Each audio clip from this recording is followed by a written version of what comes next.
The dusty floorboards of McKinney's Saloon had seen their share of blood, whiskey, and broken dreams.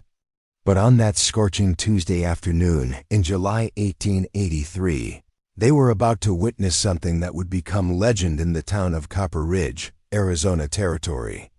A trembling bride in a torn white dress would walk through those swinging doors, and within minutes, the most feared outlaw in 3 counties would learn that some women carry more than just bouquets on their wedding day.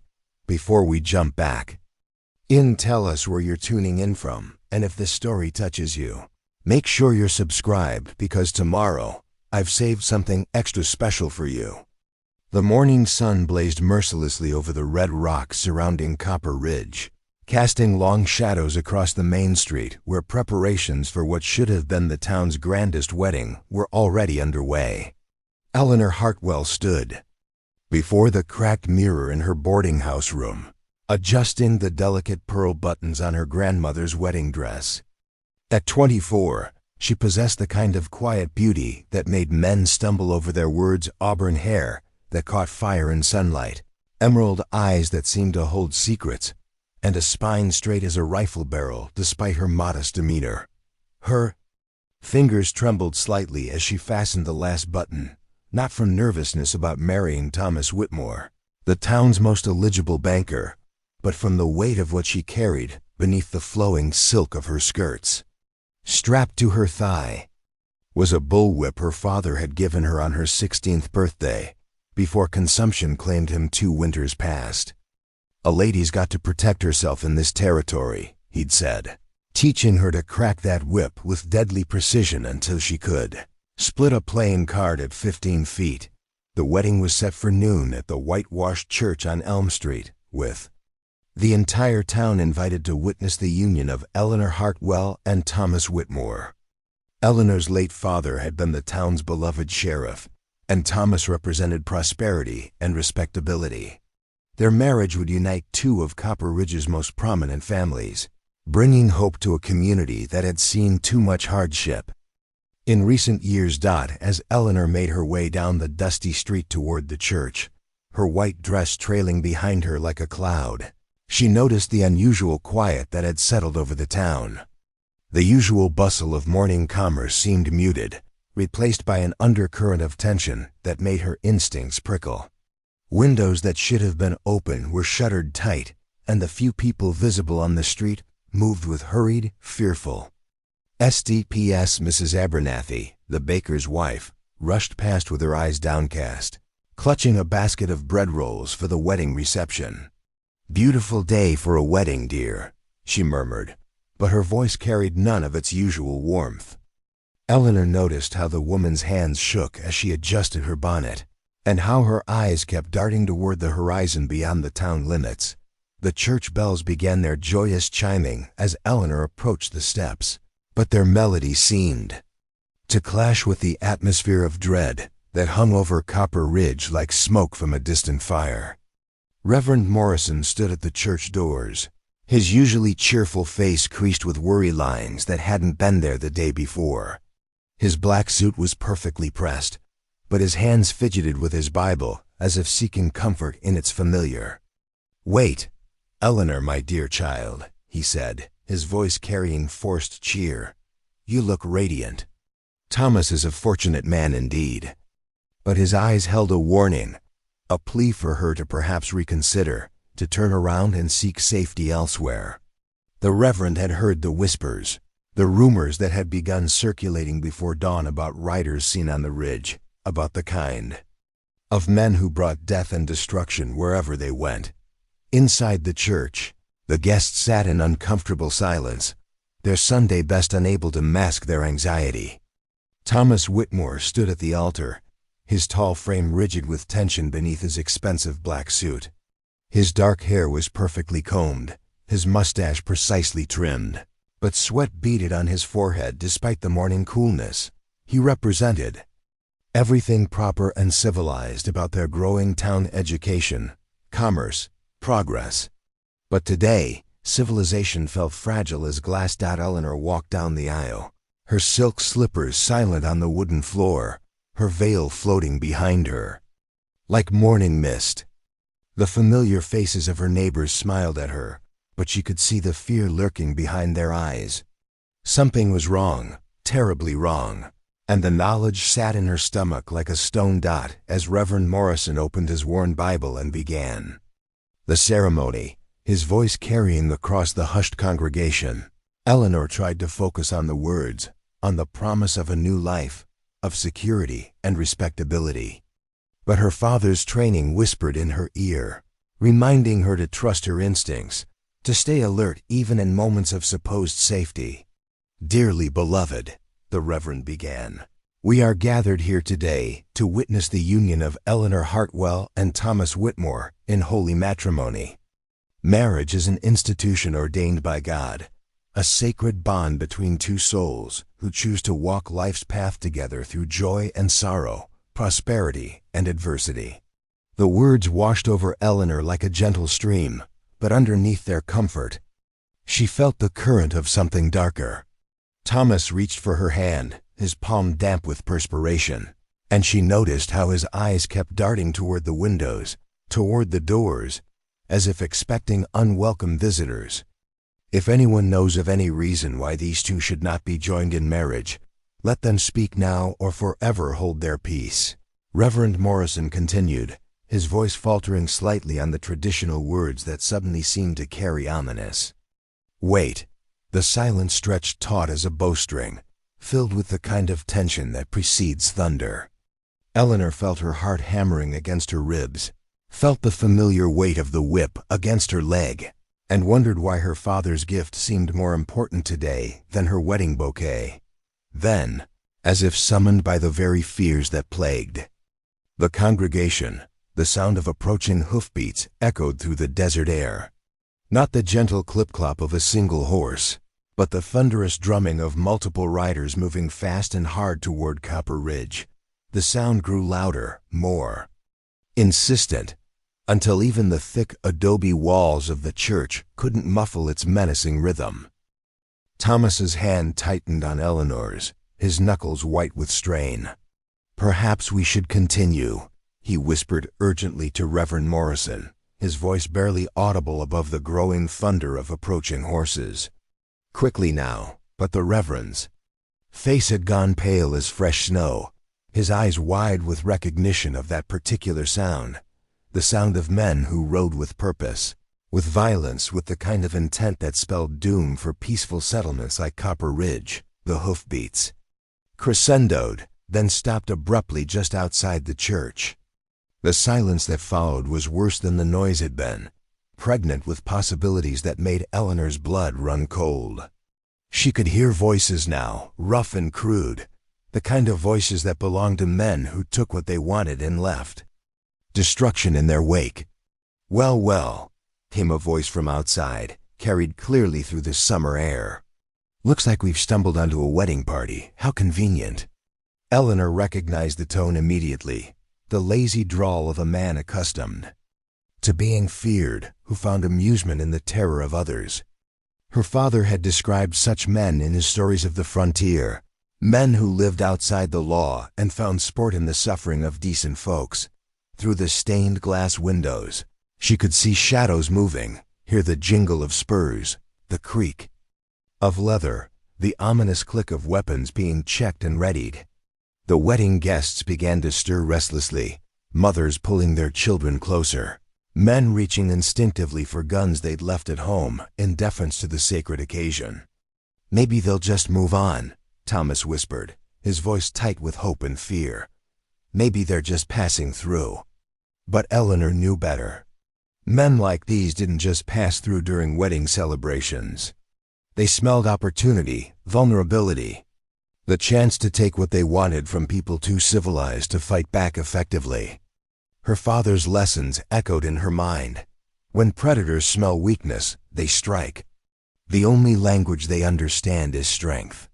The church doors burst open with a crash that echoed off the adobe walls like a gunshot. 5 men strode into the sacred space, their spurs ringing against the wooden floor, their presence transforming the house of God into something altogether more dangerous. They moved with the casual confidence of men who had never met meaningful resistance, who expected fear and submission wherever they went. The leader was a tall, lean man with shoulder-length black hair and a face that spoke of violence and cruelty. His name was Jake Brennan, though Eleanor didn't know it yet, and he'd been terrorizing the Arizona territory for 3 years running. His reputation was built on ruthlessness, on the kind of calculated brutality that made entire towns empty their streets when his gang rode through. Behind him came his lieutenant, a scarred man called Dutch Morrison, who'd earned his stripes in the worst saloons from Tucson to Tombstone. The other 3 were younger, hungrier, the kind of men who followed leaders like Brennan because they offered opportunities for violence and profit that civilized society denied them. "Now this is what I call perfect timing," Brennan said, his voice carrying amusement and menace in equal measure. "A wedding, how romantic." His eyes swept over the congregation, cataloging faces, estimating resistance, calculating potential profit. "And such a pretty bride, too." Eleanor felt every eye in the church turn to her, felt the weight of responsibility settling on her shoulders like a mantle. These people, her neighbors, her friends, her community looked to her with desperate hope, as if her father's legacy might somehow protect them. But she was just a woman in a wedding dress, trembling before men who had built their lives on violence. "Please," Thomas stepped forward, his voice shaking but determined. "Take what you want, but leave the women and children alone. They've done nothing to you." Brennan laughed, a sound like breaking glass. "Oh, we'll take what we want. Don't worry about that. But first, I think we'll enjoy the show. It's not every day we get to crash a wedding." He gestured to his men who began spreading through the church, positioning themselves to cut off any escape routes. "You see, folks," Brennan continued, his voice taking on the cadence of a preacher delivering a sermon, "we've had a long, hard ride, and we're in need of some entertainment, some hospitality, and what better place to find it than at a celebration?" Eleanor watched as the outlaw's eyes fixed on her, saw the cruel amusement dancing in their depths. She knew what men like this were capable of, knew that her community's safety hung by a thread thinner than spider silk. The whip against her leg seemed to burn with its own heat, reminding her of her father's words. "Sometimes, daughter, a person has to stand up to be counted, even when the odds are against them." "Such a beautiful bride," Brennan mused, stepping closer to Eleanor while his men kept their weapons trained on the congregation. "Shame to waste such beauty on a banker. A woman like you needs a real man, someone who knows how to take what he wants from life." The outlaw's hand reached toward Eleanor's face, and she felt every muscle in her body tense like a coiled spring. Behind her, she heard Thomas's sharp intake of breath, felt his hand grip her shoulder as if he could somehow shield her from what was coming. Preparing and narrating this story took us a lot of time, so if you are enjoying it, subscribe to our channel. It means a lot to us. Now back to the story. But Eleanor Hartwell was her father's daughter, and she had learned long ago that sometimes the only way to survive was to fight back, even when fighting seemed impossible. Especially then, the wedding dress that had symbolized her hopes for a peaceful future suddenly felt like armor, and the whip beneath its folds felt like destiny calling her name. Jake. Brennan's calloused fingers hovered inches from Eleanor's cheek. When she made her choice, not the choice he expected, not the cowering submission he'd grown accustomed to from his victims, but the choice her father had prepared her for during countless hours of training in the desert behind their old homestead. "Don't," Eleanor said quietly, her voice steady despite the tremor in her hands. "Don't touch me." Brennan's laugh echoed through the church like the crack of a whip. Well, well, the little bride has some spirit after all. His eyes gleamed with predatory interest. "I do enjoy breaking spirited fillies." What happened next unfolded with the swift precision of a lightning strike. Eleanor's hand moved beneath the flowing silk of her wedding dress, fingers finding the familiar leather handle of her father's bullwhip. In one fluid motion, she stepped back, drew the weapon, and sent its braided length singing through the air, The crack that split the church's silence was like thunder in a clear sky.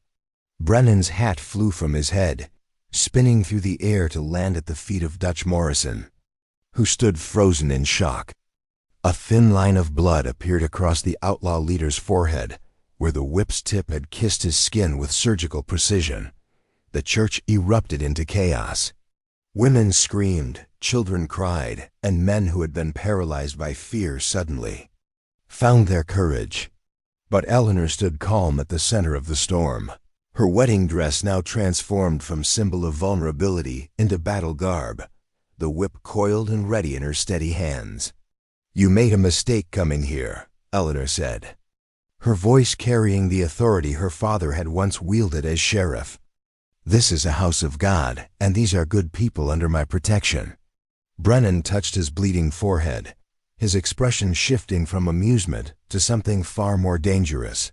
"You little wildcat, you're going to regret that." He gestured to his men. "Take her alive. I want to enjoy breaking her properly." Dutch Morrison and two of the younger outlaws moved forward, but Eleanor was already in motion. The whip sang again, its leather length wrapping around Morrison's gun hand with impossible accuracy. With a sharp twist of her wrist, she sent his pistol flying across the church to clatter against the altar. "Stay back," she commanded, her voice ringing with authority that seemed to fill every corner of the sacred space. "All of you." The outlaws hesitated, suddenly uncertain. They had faced desperate men with guns, terrified townspeople with pitchforks, even angry sheriffs with badges and righteousness on their side. But none of them had ever confronted a woman in a wedding dress who wielded a bullwhip like an extension of her own soul, spread out. Brennan snarled, his composure cracking like ice in spring. "She's just one woman." But Eleanor had learned her lessons well. As the outlaws began to circle her, she moved with fluid grace, her silk skirts swirling around her legs like water. The whip danced in her hands, its leather length describing deadly arcs through the air. When one of the younger men tried to rush her from the side, she pivoted and sent him sprawling with a precise strike to his ankles. "Get out," Eleanor said, her emerald eyes blazing with determination. "Get out of this church, get out of this town, and never come back." Brennan's face twisted with rage. "You think you're some kind of hero? You think that toy of yours makes you dangerous?" He drew his own weapon, a pearl-handled Colt that had ended more lives than he cared to count. "Let's see how fast you are against real steel." But Eleanor had anticipated this moment. As Brennan's gun came up, her whip was already moving, its tip striking his wrist with the force of a hammer blow. The Colt discharged harmlessly into the church's wooden ceiling, raining splinters down on the cowering congregation. "I said get out," Eleanor repeated, her voice now carrying the cold finality of a judge pronouncing sentence. The standoff might have continued indefinitely, but fate intervened in the form of approaching hoofbeats. Not the chaotic thunder of Brennan's gang, but the measured cadence of organized riders. Through the church windows, Eleanor could see dust clouds rising from the main street, and her heart leaped with hope. "That'll be Marshal Casey and his deputies," Thomas whispered from behind her, his voice tight with relief. "I sent word to Phoenix 2 days ago about suspicious riders in the area." Brennan's face went pale beneath his weathered tan. Marshal Daniel Casey was a legend in the Arizona Territory, a man who had brought law and order to settlements across the desert. His arrival meant the game had changed completely. "Boss," Dutch Morrison hissed, "we need to move. Casey's got 20 men with him, and they're all crack shots." Eleanor saw the moment when Brennan's bravado cracked completely.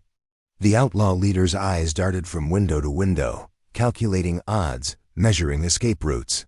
The church that had seemed like a trap for the townspeople now felt like a cage for him and his men. "This isn't over," Brennan growled, backing toward the side door. "I'll remember you, bride. I'll remember what you did here." "No," Eleanor said, stepping forward with her whip still ready. You won't remember anything if you don't leave right now."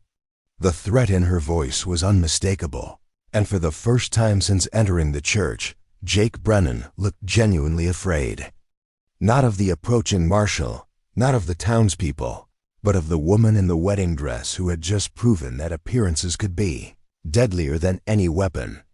The outlaws retreated through the side door, their spurs ringing against the wooden floor in sharp contrast to their defeated postures. Eleanor followed them with measured steps, her whip still coiled and ready, ensuring they mounted their horses and rode away from the church, away from the town, away from the decent people who had suffered enough at the hands of men like them. Marshal Casey and his deputies arrived just as the last of Brennan's gang disappeared over the ridge, their horses kicking up dust clouds that marked their retreat. The marshal was a tall, distinguished man with steel-gray hair and eyes that had seen too much violence in his years of service. "Eleanor Hartwell," he said, dismounting from his horse with the fluid grace of a man who had spent his life in the saddle. "Your father would be proud." Eleanor finally allowed herself to breathe, the tension leaving her shoulders as she watched the dust clouds fade into the distance. "Thank you, Marshal. Your timing was perfect." "Actually," Casey said with a slight smile, "I think you had things well in hand. Word is going to spread about what happened here today. Jake Brennan's reputation just took a serious blow, and yours." He paused, looking at her with something approaching admiration. "Well, let's just say you've made quite an impression." As the immediate danger passed, Eleanor became aware of the crowd that had gathered around her. The wedding guests, the townspeople, who had heard the commotion, even some of the children who had been hidden away during the confrontation, all of them looked at her with a mixture of awe and respect that she had never experienced before. "Eleanor," Thomas said, approaching carefully, "that was incredible. I had no idea you could." "My father taught me many things," Eleanor replied, coiling her whip with practiced efficiency. "He said a person never knows when they'll need to stand up and be counted." Reverend Morrison cleared his throat, his Bible still clutched in his hands. "Well then, shall we continue with the wedding?" Eleanor looked at Thomas, saw the admiration in his eyes, but also something else, a hint of uncertainty, perhaps even fear. She realized that the woman who had just faced down 5 armed outlaws was not the same person who had walked down the aisle in trembling anticipation just minutes before. "Thomas," she said gently, "I think we need to talk." But before Thomas could respond, Marshal Casey stepped forward. "Actually, Eleanor, I'd like to speak with you privately, if you don't mind, about a proposition that might interest you." Eleanor raised an eyebrow. "What kind of proposition?" Casey's weathered face creased into a smile. "The kind that involves putting those skills of yours to good use. The territory needs people like you, people who can stand up to men like Brennan. I'm forming a special unit, deputies who can handle the worst of what the frontier has to offer. You're offering me a job as a deputy marshal? I'm offering you a chance to make a real difference, to protect people who can't protect themselves, to honor your father's legacy in a way that goes beyond just remembering his stories." Eleanor looked around at the faces surrounding her, the townspeople who had just witnessed her transformation from trembling bride to fierce protector. Thomas, who was struggling to reconcile the woman he thought he knew with the warrior he had just seen. Marshal Casey, who was offering her a future she had never imagined. The wedding dress that had represented one kind of life now felt like a costume from a play she was no longer interested in performing. The whip in her hands felt like truth, like purpose, like the weapon her father had always intended it to be. "I need time to think," Eleanor said finally. "Of course," Casey nodded. "But don't take too long. The territory is a dangerous place, and it's getting more dangerous every day. We need people who can face that danger head on." As the marshal and his deputies rode away, Eleanor stood in the church doorway, still in her wedding dress but no longer the same woman who had put it on that morning. The desert stretched out before her, vast and filled with possibilities she had never dared to imagine. Behind her, the wedding guests were dispersing, whispering among themselves about what they had witnessed. Some would call it a miracle, others would call it divine intervention. But Eleanor knew the truth. It was simply the result of a father's love, a daughter's courage, and the recognition that sometimes the most unlikely heroes are the ones who matter most. The sun was beginning its descent toward the western horizon, painting the sky in shades of gold and crimson. Eleanor Hartwell stood at the threshold between two worlds, the safe, predictable life she had planned and the dangerous, uncertain future that beckoned like a distant star dot in her hands. Her father's whip seemed to pulse with its own life, reminding her that some gifts are meant to be used, some talents are meant to be shared, and some people are meant to stand between the innocent and those who would do them harm. The choice was hers to make, and for the first time in her life, Eleanor Hartwell felt truly free. 3 days passed before Eleanor made her decision. 3 days during which the story of the wedding day confrontation spread across the Arizona territory like wildfire. Writers carried the tale from Copper Ridge to Tucson, from Phoenix to Flagstaff, embellishing details with each retelling until Eleanor Hartwell became something approaching legend. She spent those days walking the desert trails her father had shown her as a child, practicing with her whip among the saguaro cacti and red rocks, thinking about the path that lay ahead. Thomas had been patient, understanding even, but she could see the questions in his eyes, the uncertainty about whether the woman he'd proposed to still existed beneath the fighter who had emerged in the church. On the 4th morning, Eleanor knocked on the door of Marshall Casey's temporary office in the hotel. She wore a simple blue dress instead of the elaborate wedding gown, and her father's whip was coiled at her side like a badge of office. "I'll take the job," she said without preamble, "but I have conditions." Casey looked up from his paperwork, his weathered face breaking into a smile. "I'm listening. I work alone when necessary. One choose my own cases. And I don't take orders from men who've never faced real danger." "Agreed," Casey said immediately. "Your first assignment is Jake Brennan. He's been hitting settlements between here and the Mexican border, and he's getting bolder. What happened at your wedding embarrassed him, and embarrassed men like Brennan do stupid things." Eleanor felt a chill of anticipation mixed with dread. What kind of stupid things? "He's put a price on your head. $500 to anyone who brings him proof you're dead. Word is he's also been recruiting new men, building a larger gang. He wants revenge, and he wants it public." "Then I'll give him what he wants," Eleanor said, her voice steady despite the magnitude of what she was contemplating. "A public confrontation." Casey frowned. "That's not what I meant. The smart play is to track him down quietly, catch him when he's vulnerable. The smart play is to end this before more innocent people get hurt. Brennan's pride is his weakness. Use it against him." 2 weeks later, Eleanor rode into the town of Deadwood Creek, a rough settlement that existed primarily to serve the copper mines in the surrounding hills. It was exactly the kind of place where a man like Jake Brennan would feel comfortable, where violence was common and law enforcement was scarce. She had traded her dresses for practical riding clothes, dark trousers, a white shirt, and a leather vest that wouldn't restrict her movement. Her father's whip hung from her belt, and a Winchester rifle rested in her saddle holster. She looked like what she had become, a woman who had chosen danger over safety, purpose over comfort. The main street of Deadwood Creek was a mixture of legitimate businesses and establishments that catered to the miners' baser needs.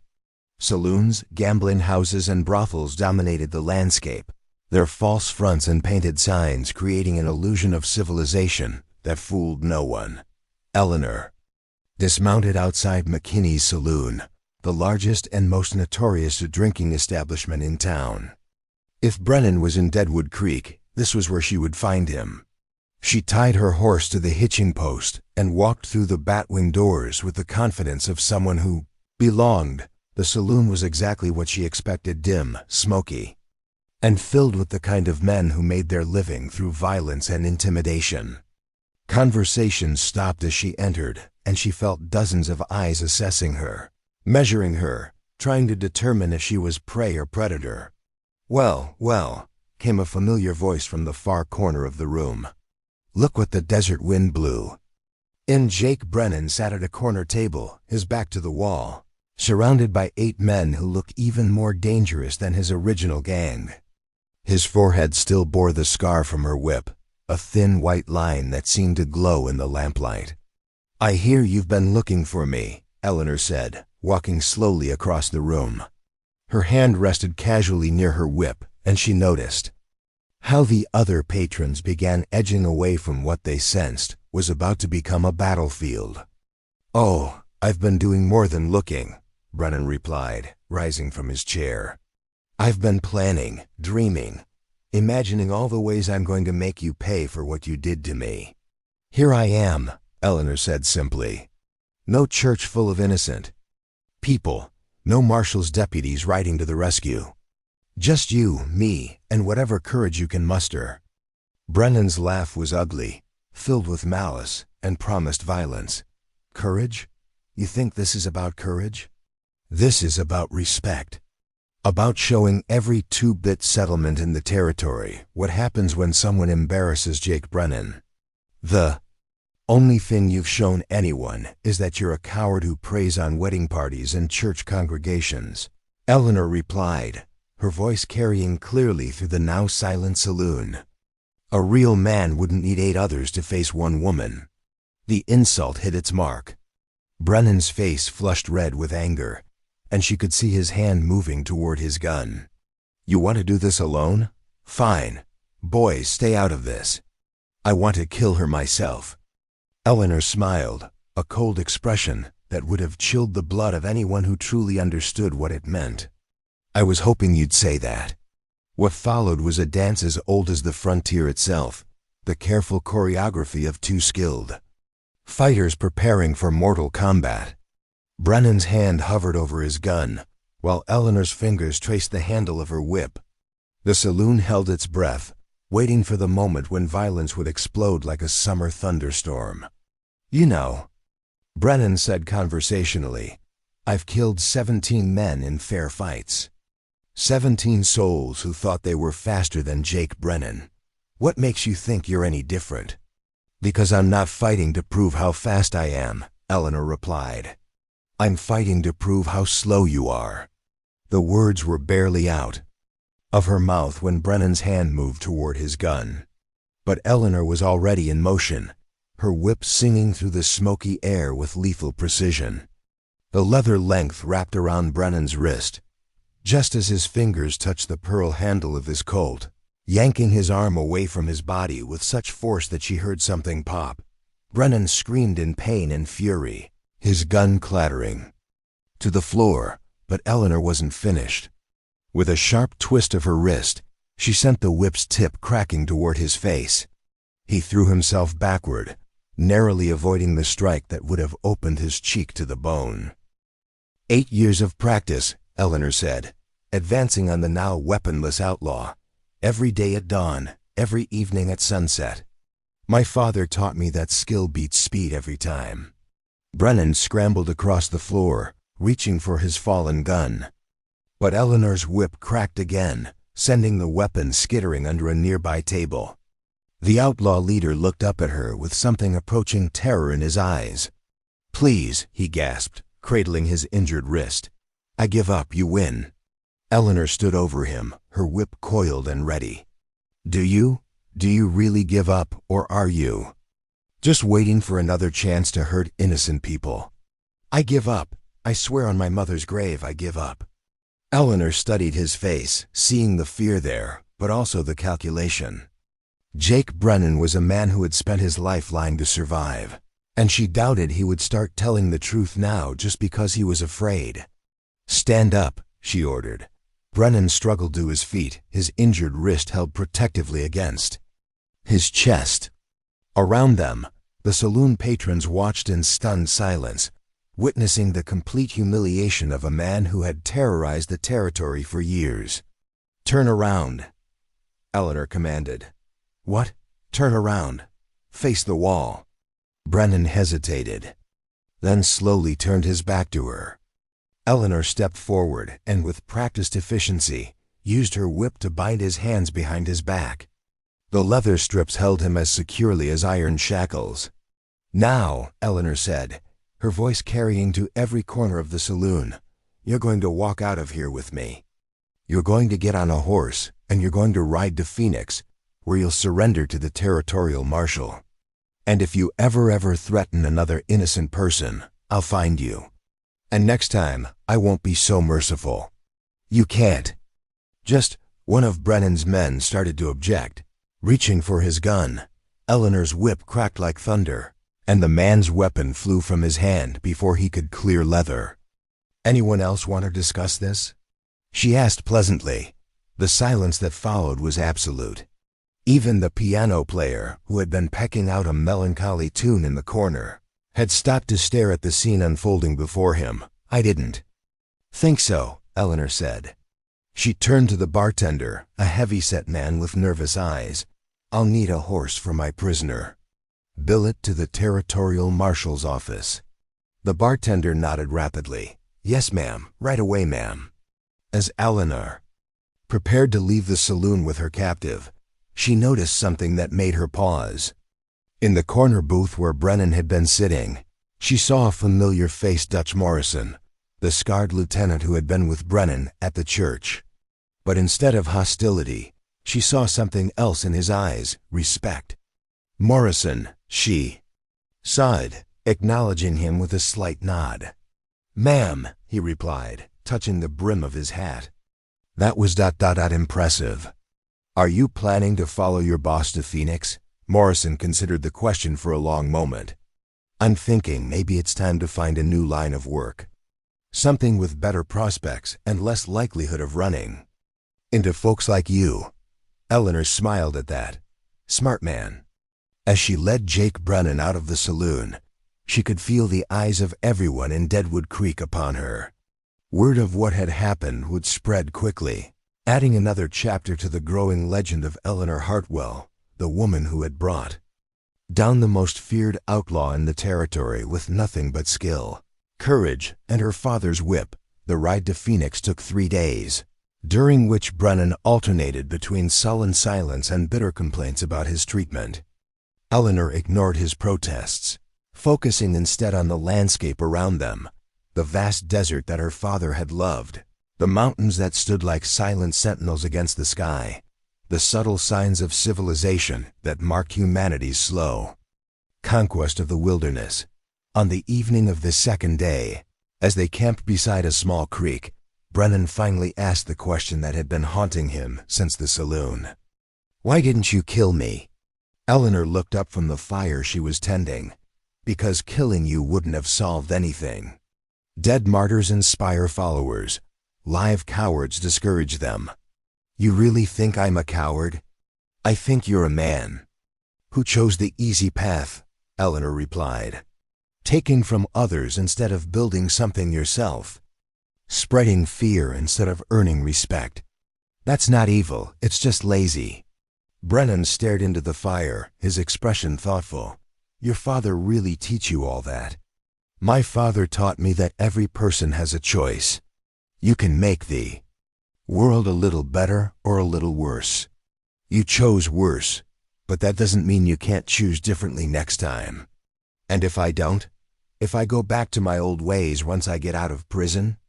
Eleanor's smile was cold as winter morning. "Then I'll find you, and I'll kill you. Not because I want to, but because some choices have permanent consequences." The threat hung in the air between them like smoke from the campfire. Brennan nodded slowly, understanding that Eleanor Hartwell was not a woman who made idle promises. When they reached Phoenix, Eleanor turned her prisoner over to the territorial marshal with a sense of completion that surprised her. She had expected to feel triumph, satisfaction, perhaps even relief. Instead, she felt something else entirely: purpose. Marshal Casey was waiting for her at the territorial office, his weathered face creased with approval. "Outstanding work, Deputy Hartwell. Brennan's been a thorn in our side for too long." "Thank you, Marshal. What's next?" Casey spread a map across his desk, pointing to various locations marked with red ink. "Trouble everywhere. Cattle rustlers in the north, claim jumpers in the mining districts, a gang of bank robbers working the railroad. Towns. The territory's growing, and growing pains attract predators." Eleanor studied the map, seeing opportunities where others might see overwhelming challenges. "Where do you need me most?" "Your choice, Deputy. You've earned the right to pick your battles." Eleanor's finger traced the map's contours, following the routes that connected settlements across the vast territory.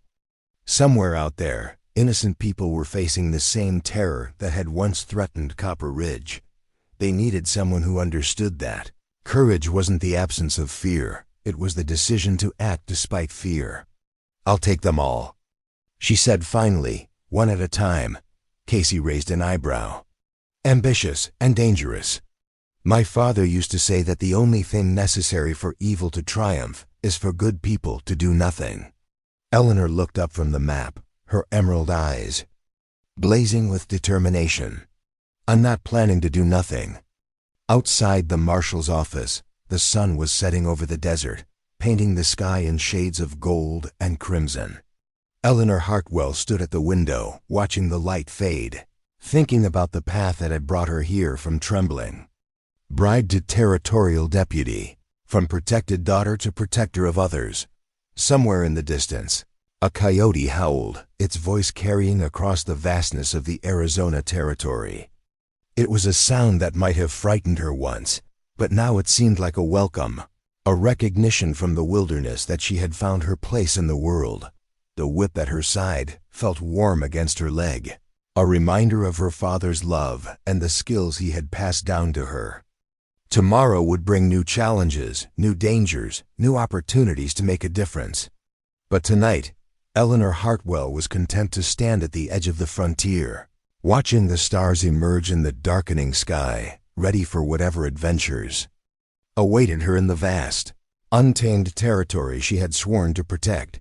6 months after Jake Brennan's capture, Eleanor Hartwell had become the most sought-after deputy in the Arizona territory. Her reputation preceded her into every settlement, every mining camp, every frontier town where lawlessness had taken root.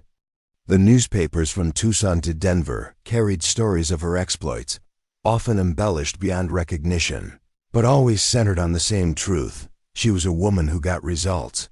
On a frost-covered morning in November, Eleanor received a telegram that would test every skill her father had taught her and every lesson she had learned in her months as a territorial deputy. The message was brief but urgent. "Bank robbery, Silverton. 3 dead. Gang heading your direction. Stop them. Marshall Peters." Silverton was a prosperous mining town nestled in the mountains north of Phoenix, known for its silver deposits and the wealth they generated. If bandits had struck there, they would be well-funded and desperate to escape into the trackless wilderness of the Superstition Mountains. Eleanor gathered her gear with practiced efficiency, her Winchester rifle, ammunition, provisions for a week in the desert, and of course, her father's whip. She had modified her clothing over the months, trading impractical dresses for a practical uniform of dark trousers, sturdy boots, and a leather duster that protected her from both sun and thorns. Her horse, a sturdy mare named Thunder she had, purchased with her first deputy's paycheck, seemed to sense the importance of their mission. The animal stepped lively as they left Phoenix, heading north toward country that grew more rugged with every mile. The trail was easy to follow at first. A gang large enough to rob a bank in broad daylight couldn't move without leaving signs, hoofprints in the dust, broken branches where horses had pushed through brush, even scattered papers from the bank that had fallen from hastily stuffed saddlebags. By noon, Eleanor had counted at least 8 distinct sets of tracks, suggesting a gang larger than any she had faced before. These weren't desperate men acting on impulse. This was a well-organized operation that had been planned. With military precision. As she followed the trail deeper into the mountains, Eleanor began to notice something that made her blood run cold. The bandits weren't just fleeing randomly. They were heading directly toward Harmony Springs, a small settlement that existed primarily to serve travelers crossing the mountains. If the gang reached Harmony Springs before she could stop them, they would have hostages, supplies, and multiple escape routes. Eleanor urged Thunder to greater speed, knowing that every minute counted. The trail wound upward through stands of pine and aspen, the air growing thin and cold as they climbed toward the high country. She could see storm clouds gathering on the western horizon, promising snow that would complicate an already dangerous pursuit. Late in the afternoon, she caught her first glimpse of the gang. They were moving single file along a narrow ridge about 2 miles ahead, their horses picking their way carefully along the treacherous mountain path. Even at a distance, she could see they were heavily armed and well-mounted professional criminals who had chosen their targets and timing with care. Eleanor studied the terrain ahead, using skills her father had taught her during their hunting expeditions in these same mountains.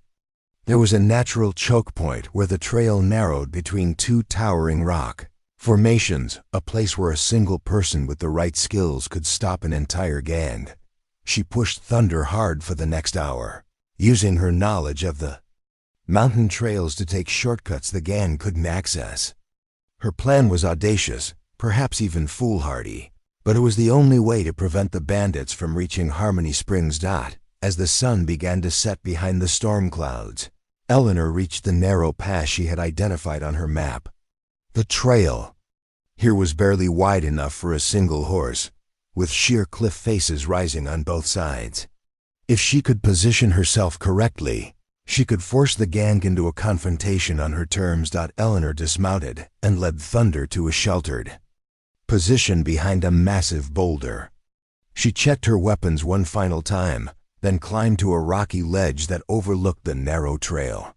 From here, she could see the entire approach, and more importantly, she could use her whip to maximum advantage. The sound of approaching horses echoed off the canyon walls as the gang entered the pass. Eleanor could hear their voices now, rough and confident, discussing their plans for spending the stolen money. They had no idea they were riding into a trap set by a single woman with nothing but skill and determination on her side. The first rider came into view, a bearded man in a black coat who sat his horse with the easy confidence of someone accustomed to getting his way through violence. Behind him rode 7 others, their faces hard and their weapons ready. These were not the desperate outlaws Eleanor had dealt with before. These were professionals. "That's far enough," Eleanor called out, her voice echoing off the canyon walls. The gang stopped abruptly, their horses snorting and dancing as the riders searched for the source of the challenge. When they spotted Eleanor on her rocky perch, several of them laughed. "Well, boys," the bearded leader called up to her, "looks like we've got ourselves a guardian angel, a pretty one too." "My name is Deputy Eleanor Hartwell," she announced, her voice carrying clearly through the mountain air. "You're under arrest for bank robbery and murder. Throw down your weapons and surrender." The laughter that greeted this announcement was harsh and mocking. "You hear that, boys?" the leader shouted. "The little lady wants us to surrender. What do you think we should do about that?" "I think we should teach her some manners," called one of the younger riders, a man with cruel eyes and a scarred face. Eleanor had expected this response. Men like these respected only force, and she was prepared to give them all the force they could handle. Her whip was already in her hand, coiled and ready. "Last chance," she called down. "Surrender now or face the consequences." The leader's response was to draw his gun and fire at Eleanor's position. The bullet sparked off the rock near her head, sending stone chips flying. But Eleanor was already moving, her whip singing through the air with deadly precision. The leather length wrapped around the leader's gun arm, and with a sharp jerk, Eleanor sent him tumbling from his saddle to land hard on the rocky trail. His horse reared and bolted, leaving him weaponless and dazed. "Get her!" one of the gang members shouted, spurring his horse toward the rocks where Eleanor had taken position. But Eleanor had chosen her battlefield carefully. The narrow trail made it impossible for the gang to use their superior numbers effectively, forcing them to attack her one or two at a time. As the first rider approached her position, she sent her whip cracking toward his horse's legs, causing the animal to stumble and throw its rider against the canyon wall. The gang was in chaos now, their horses panicking in the confined space. Riders shouting contradictory orders, weapons being drawn and fired wildly. Eleanor moved from rock to rock with the agility of a mountain cat, using the terrain to her advantage while her whip did terrible work among the confused bandits. A shot rang out, and Eleanor felt the bullet tug at her duster.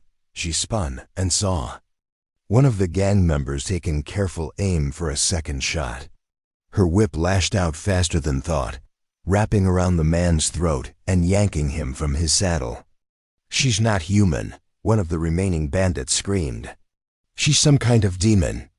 The superstitious fear in his voice told Eleanor that she was winning more than just a physical battle. She was breaking their morale, turning their confidence into terror, but she couldn't let up. There were still 5 men armed and dangerous, and any one of them could get lucky with a well-placed shot. Eleanor leaped from her rocky perch to land directly on the trail, her whip already moving in a deadly arc.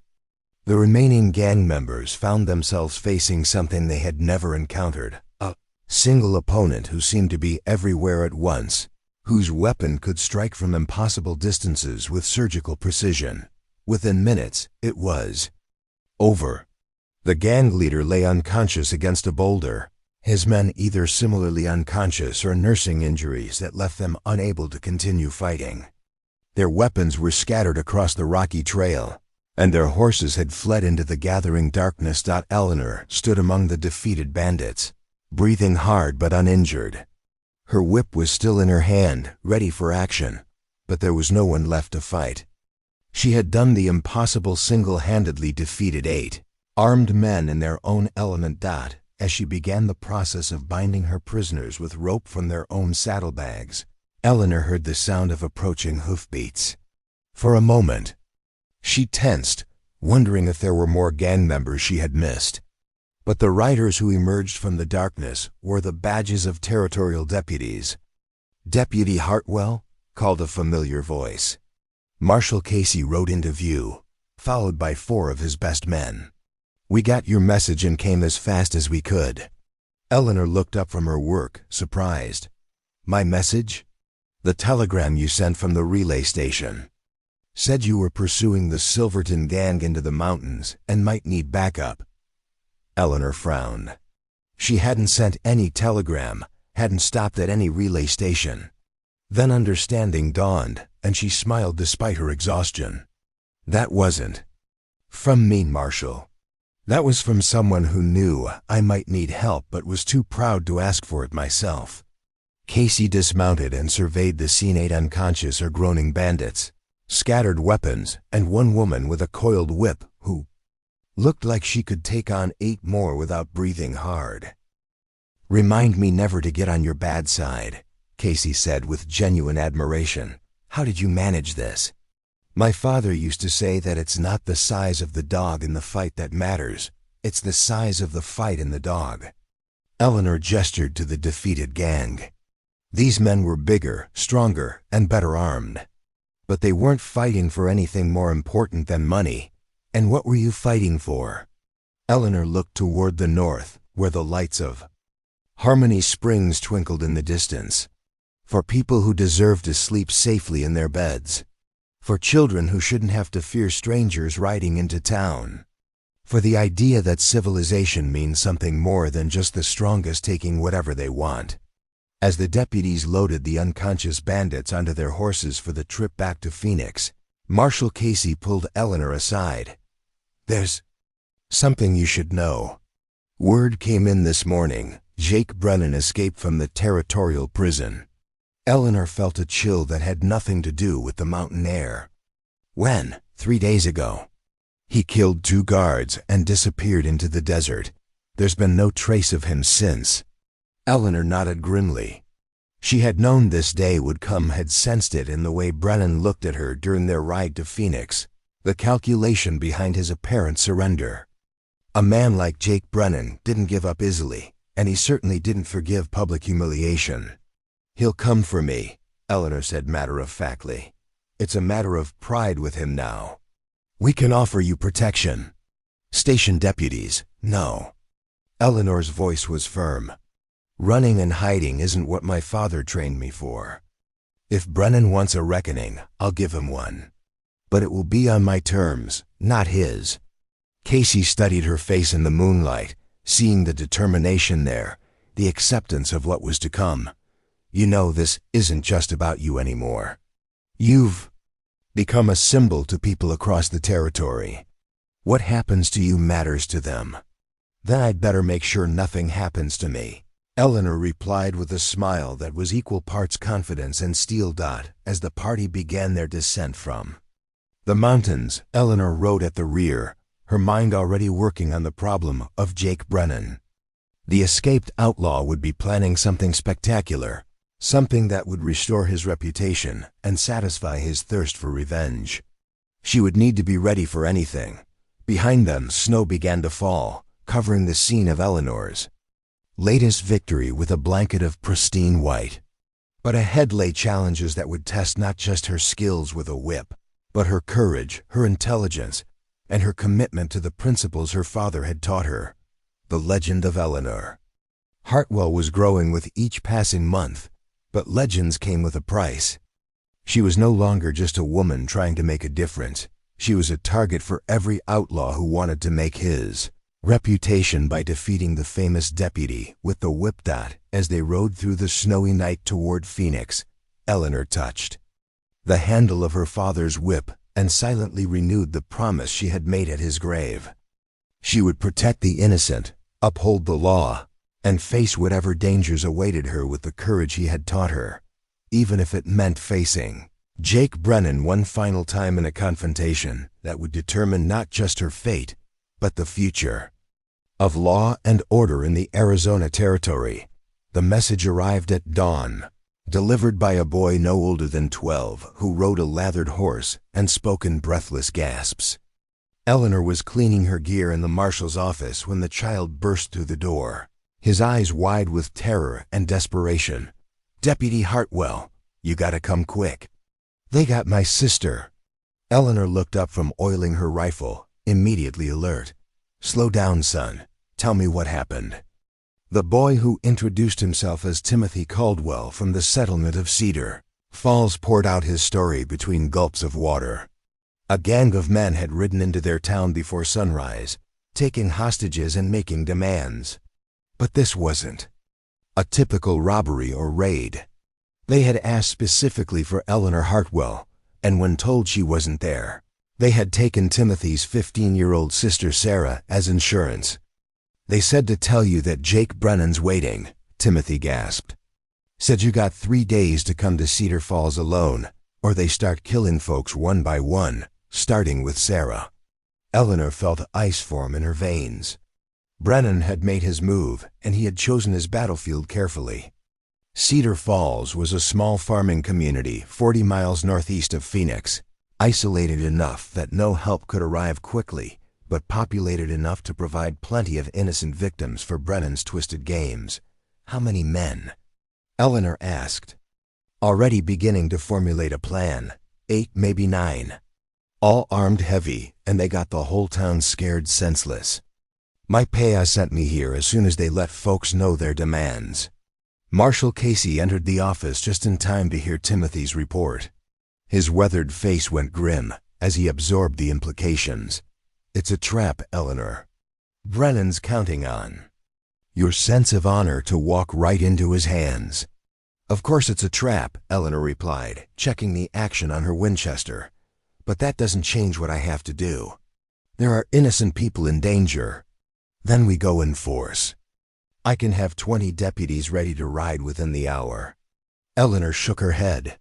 20 deputies riding into Cedar Falls means a massacre.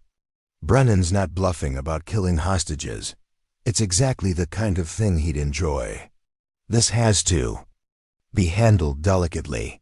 You can't seriously be considering going in alone. I'm considering doing whatever it takes to save those people. Eleanor began loading her saddlebags with ammunition and supplies, but I didn't say I was going in blind. Over the next hour, Eleanor worked out a plan that was audacious even by her standards. She would indeed ride to Cedar Falls alone, as Brennan demanded, but she wouldn't be walking into his trap unprepared. Using her knowledge of the area and some creative thinking, she believed she could turn Brennan's own strategy against him. Cedar Falls lay in a valley surrounded by low hills, covered with scrub oak and juniper. Eleanor knew the terrain well. She had ridden through the area several times during her months as a deputy. More importantly, she knew that Brennan would be expecting her to approach from the main road, the obvious route that would give him maximum advantage. Instead, Eleanor took a circuitous route that added 10 miles to her journey, but brought her to the hills overlooking Cedar Falls from the north. She left Thunder tied in a hidden canyon and proceeded on foot, using every skill her father had taught her about moving unseen through hostile territory. From her vantage point on the ridge, Eleanor could see the entire settlement spread out below her. Cedar Falls was larger than she had remembered, perhaps 50 buildings including homes, a general store, a blacksmith shop, and a small church. Smoke rose from chimneys in the crisp morning air, but the streets were empty except for armed men, wearing the rough clothes of outlaws. Through her spyglass, Eleanor counted 9 men total, confirming Timothy's estimate. They had positioned themselves strategically throughout the town, with clear fields of fire covering all the main approaches. But they were also spread thin, unable to watch every angle simultaneously. Brennan himself was easy to spot. He stood on the porch of the general store, his distinctive silhouette unmistakable, even at a distance. He was positioned where he could see the main road, waiting for Eleanor's arrival with the patience of a spider in its web. Eleanor spent the morning observing the gang's patterns, noting how they moved, where they positioned themselves, and most importantly, where they were keeping the hostages. She could see women and children gathered in the church under guard, while the men of the town appeared to be locked in the blacksmith shop. As the sun reached its zenith, Eleanor began her descent into the valley. She moved like a ghost through the scrub and rocks, using every fold in the terrain to mask her approach. Her plan was simple in concept, but deadly in execution. She would eliminate Brennan's men one by one, starting from the outside and working her way toward the center. The first sentry never knew what hit him. Eleanor approached from behind using the cover of a tool shed, her whip wrapping around his throat with swift precision. He dropped unconscious without making a sound, and Eleanor quickly bound and gagged him before moving to her next target. The second man was more challenging. He was positioned with a clear view of the surrounding area, making a stealthy approach nearly impossible. But Eleanor had learned patience from her father, and she waited for 20 minutes until the guards' attention was distracted by a commotion near the church. In that moment of inattention, her whip found its mark, and another of Brennan's men was removed from the equation. By early afternoon, Eleanor had eliminated 4 of the 9 outlaws without raising an alarm. But she knew her luck couldn't hold indefinitely. Sooner or later, someone would notice that the sentries weren't reporting in, and Brennan would realize his trap had been compromised. That moment came when Eleanor was positioning herself for an attack on the 5th guard. A shout echoed across the town as one of the outlaws discovered his unconscious colleague. "Boss, we got in trouble." Eleanor heard Brennan's voice boom across the settlement. "What kind of trouble?" "Jimmy's tied up behind the grain store. Someone's picked off half our boys." Eleanor could hear the fury in Brennan's response, could imagine the rage contorting his scarred features. "Find her. She's here somewhere, playing games. Spread out and flush her into the open."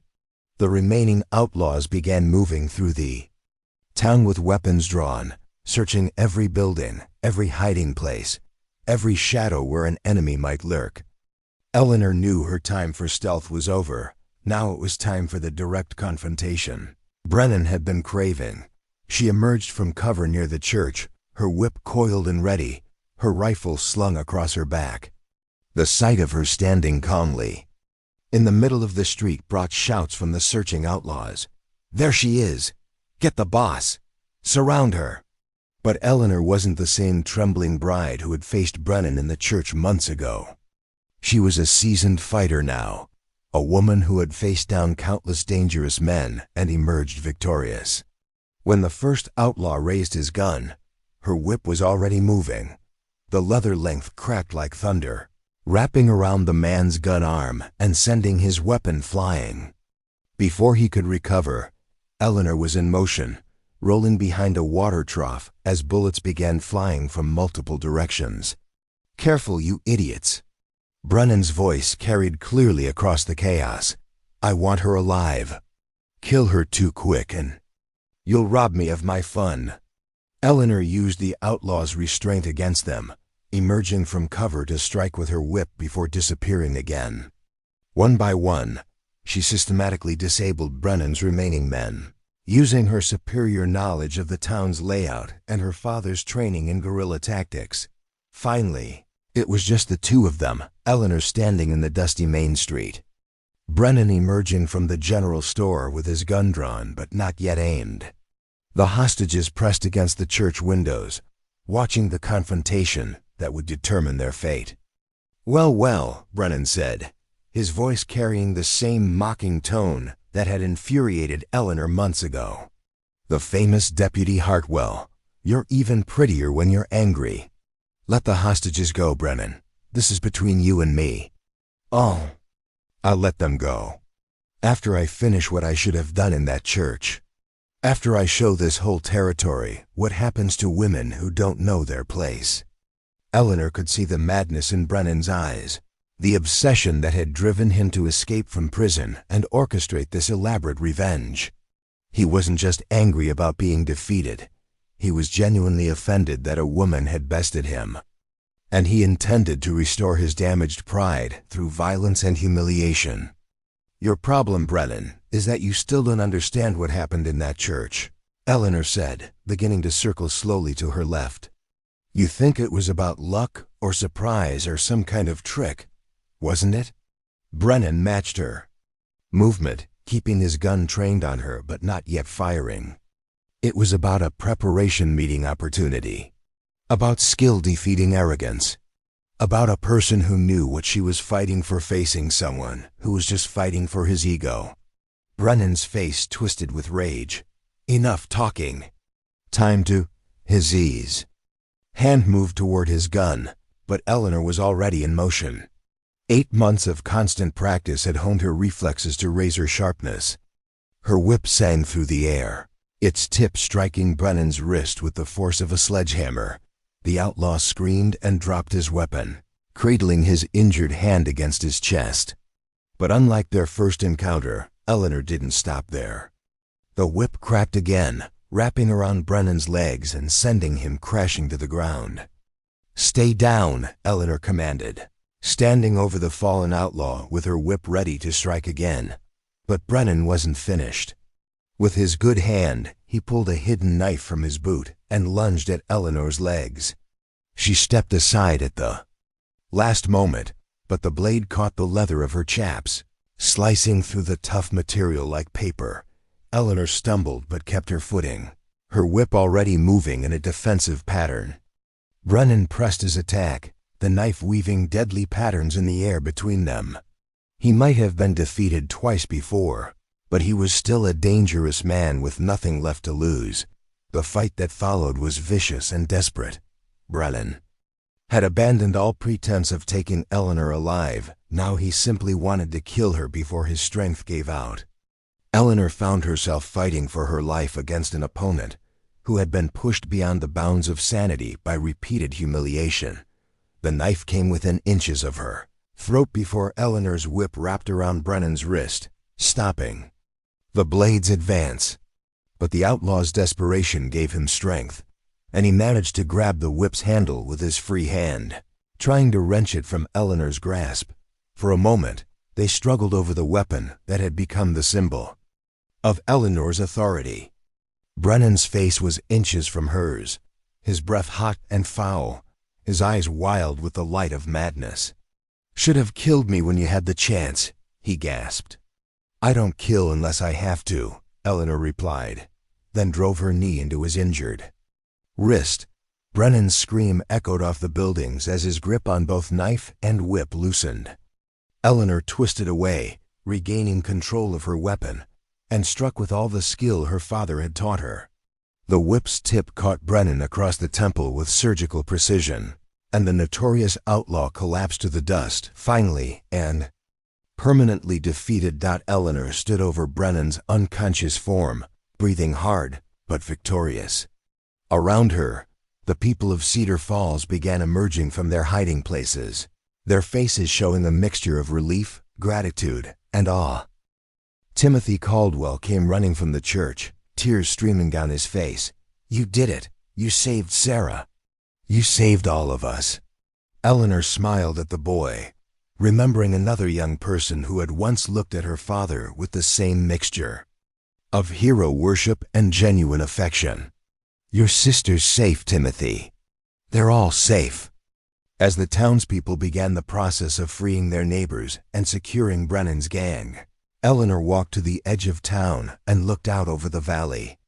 The sun was beginning to set, painting the sky in shades of gold and crimson that reminded her of another sunset, months ago, when she had first accepted Marshal Casey's offer to become a deputy. She had come so far from that trembling bride in the church, had learned so much about herself and about the kind of person she wanted to be. The whip at her side felt like an old friend now, a tool she could wield with confidence and precision. But more than that, she had learned that courage wasn't something you were born with. It was something you chose, again and again, in moments when it would be easier to walk away. Her father had taught her the skills, but she had taught herself how to use them in service of something larger than herself. The legend of Eleanor Hartwell would continue to grow, but she knew now that legends were just stories people told about ordinary individuals who chose to do extraordinary things. And as long as there were innocent people who needed protection, as long as there were predators who threatened the peace and safety of frontier communities, she would continue making that choice. The Arizona Territory was vast and dangerous, filled with challenges that would test every skill she possessed. But Eleanor Hartwell was ready for whatever came next, secure in the knowledge that she carried her father's love, her community's trust, and her own unshakable commitment to justice. The whip at her side seemed to pulse with its own life, reminding her that some gifts are meant to be shared, some talents are meant to serve others, and some people are meant to stand between the darkness and the light. 2 years had passed since the showdown in Cedar Falls, and Eleanor Hartwell's name had become synonymous with justice throughout the Southwest. From the mining camps of Colorado to the cattle ranches of New Mexico, her reputation preceded her like the rumble of distant thunder. But fame came with unexpected complications, and on this particular morning in the territorial capital of Prescott, Eleanor was discovering that being a legend could be more challenging than being an ordinary deputy. The letter had arrived with the dawn mail, bearing the official seal of the territorial governor. Eleanor opened it in her hotel room, expecting another routine assignment. Instead, she found herself reading an invitation that would change the course of her life once again. "Deputy Hartwell," the letter began in formal script, "you're extraordinary. Service to the territory has not gone unnoticed by the authorities in Washington. I have been authorized to offer you a position as federal marshal, with jurisdiction spanning 3 territories and a mandate to establish law enforcement standards for the expanding frontier. Your presence is requested in Denver at your earliest convenience to discuss this opportunity. Respectfully, Governor Nathan Oakes." Eleanor set the letter aside and walked to her window, gazing out at the bustling streets of Prescott.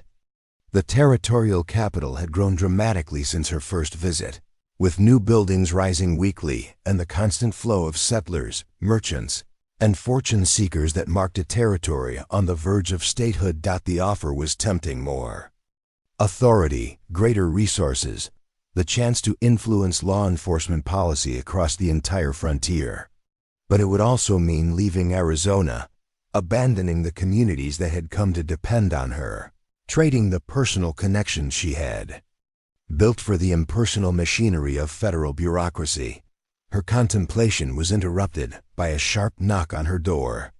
Eleanor opened it to find a young woman she didn't recognize, perhaps 20 years old, with dark hair and intense brown eyes that spoke of intelligence and determination. "Deputy Hartwell?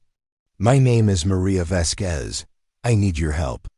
Eleanor gestured for the woman to enter, noting the way Maria carried herself, straight-backed and alert, like someone accustomed to danger. "What kind of help?" "My brother Miguel has been falsely accused of cattle rustling. The ranchers in Flagstaff are planning to hang him tomorrow morning, and the local sheriff won't listen to evidence that proves his innocence."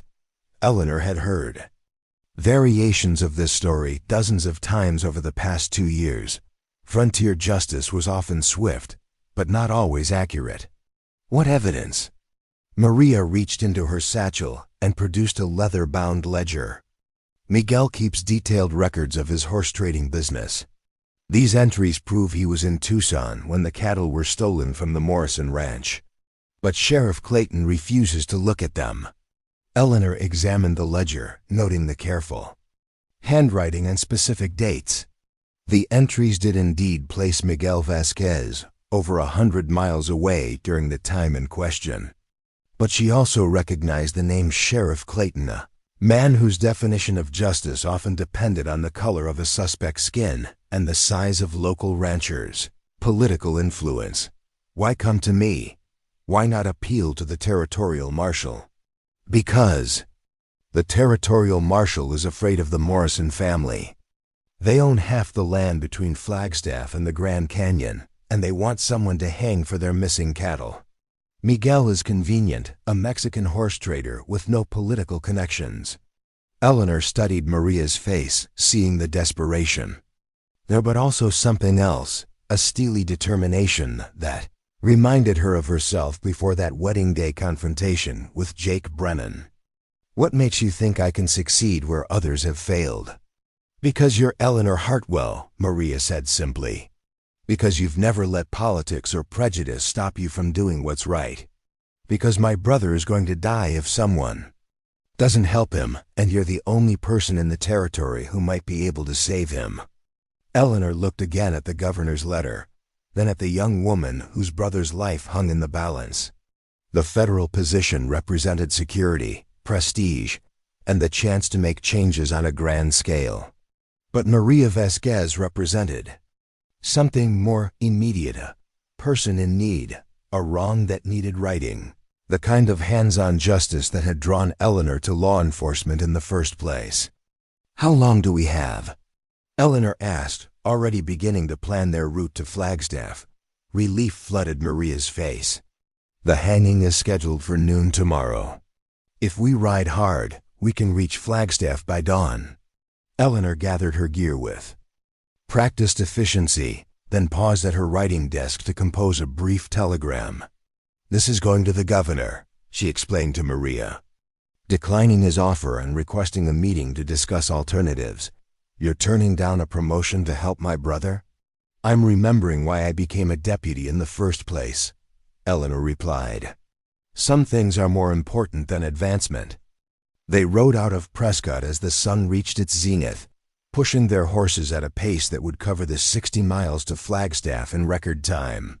As they traveled, Maria told Eleanor more about her brother, a skilled horseman who had built a legitimate business trading animals between Arizona and California, a man who sent money home to support their widowed mother and younger siblings.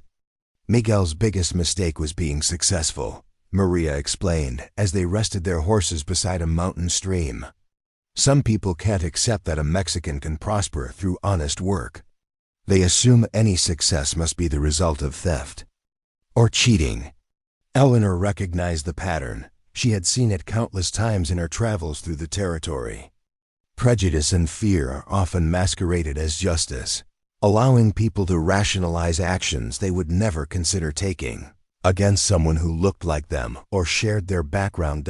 As they crested the final ridge before Flagstaff, Eleanor could see smoke rising from the town's chimneys in the distance. But there was something else. A crowd gathered in the town square around what looked like a wooden platform.